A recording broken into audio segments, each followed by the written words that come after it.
हमारी लाइफ में किसी का आना और किसी का जाना ये सब रब के हाथ में है। कोई सिखाता है तो कोई सिखा जाता है। मंजिल चाहे कितनी भी मुश्किल हो, जो तुम्हारा है वो जरूर सही वक्त पे मिल जाता है।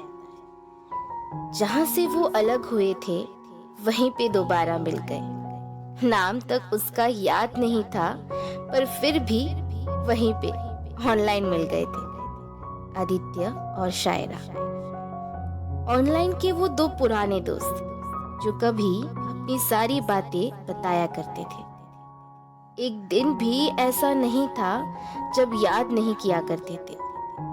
आज 10 साल बाद मिले तो समझ नहीं पाए। फीलिंग्स आज भी उतनी हैं, पर हालात के डर से वो बता नहीं पाए। अब बातें रोज नहीं, हफ्तों में एक बार हो जाती है।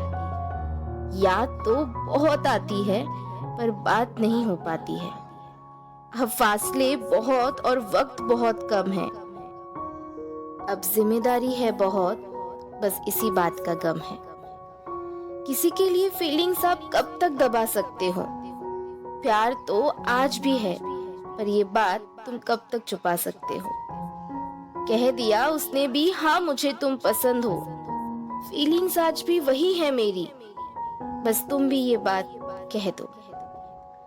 प्यार का इजहार नहीं, पर फिर भी बातें दोनों समझने लगे।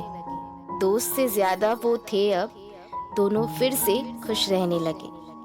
ऑफिशियली कोई गर्लफ्रेंड बॉयफ्रेंड का टैग नहीं था, दोनों के रिश्ते का कोई नाम नहीं था। बातें अब भी रोज नहीं, पर कभी यूं ही हो जाती है। दोस्त से ज्यादा वो थे अब, पर बातें फिर भी पूरी नहीं हो पाती है। कुछ रिश्तों का कोई नाम नहीं होता, कुछ रिश्ते बिना देखे बिना जज किए यूं ही बन जाते हैं। ऐसे ही थे वो दो दोस्त जो कभी ना मिले इन 10 साल में, फिर भी एक दूसरे की सारी बातें समझते थे।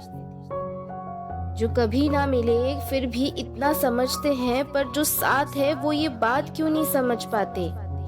रिश्ते बहुत मुश्किल से बनते हैं, क्यों हम उसे ठुकराते हैं? जिससे मिलाया है रब ने उसकी इज्जत करना सीखो। जो आज तुम्हारे पास है उसका ख्याल रखना सीखो।